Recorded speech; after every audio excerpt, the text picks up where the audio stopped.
আবারও ভারত ও পাকিস্তানের সম্পর্ক উত্তাপ ছড়াচ্ছে। ভারতের সেনাপ্রধান জেনারেল উপেন্দ্র দ্বিবেদীর সম্প্রতি পাকিস্তান নিয়ে দেয়া এক মন্তব্যে নতুন করে তৈরি হয়েছে আলোচনার ঝড়। নয়াদিল্লিতে এক আলোচনায় তিনি বলেন, পাকিস্তান যদি ভারতের বিরুদ্ধে সন্ত্রাসবাদে সহায়তা ও অপতৎপরতা বন্ধ না করে, তাহলে ভবিষ্যতে দেশটি মানচিত্রে থাকবে নাকি ইতিহাসে হারিয়ে যাবে, এ সিদ্ধান্ত তাদেরই নিতে হবে।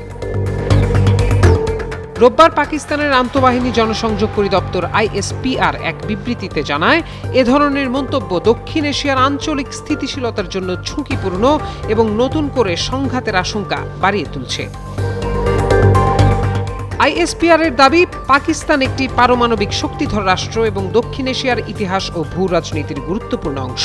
পাকিস্তানের বিরুদ্ধে কোনো ধরনের হুমকি বা আক্রমণাত্মক অবস্থান নিলে তার পরিণতি শুধু সীমান্তের ভেতরেই সীমাবদ্ধ থাকবে না, বরং পুরো অঞ্চলের নিরাপত্তা ব্যবস্থাকে বিপদের মুখে ফেলতে পারে।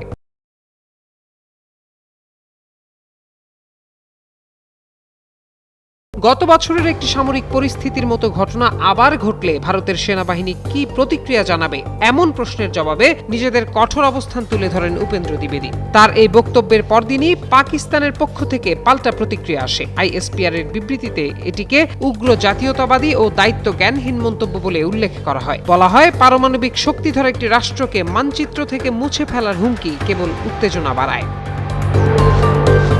পাকিস্তানের অভিযোগ, ভারত দীর্ঘদিন ধরে আঞ্চলিক অস্থিতিশীলতা সৃষ্টি, সীমান্ত পরিস্থিতি নিয়ে উত্তেজনা এবং আন্তর্জাতিক পর্যায়ে অপপ্রচারের মতো কর্মকাণ্ড চালিয়ে যাচ্ছে।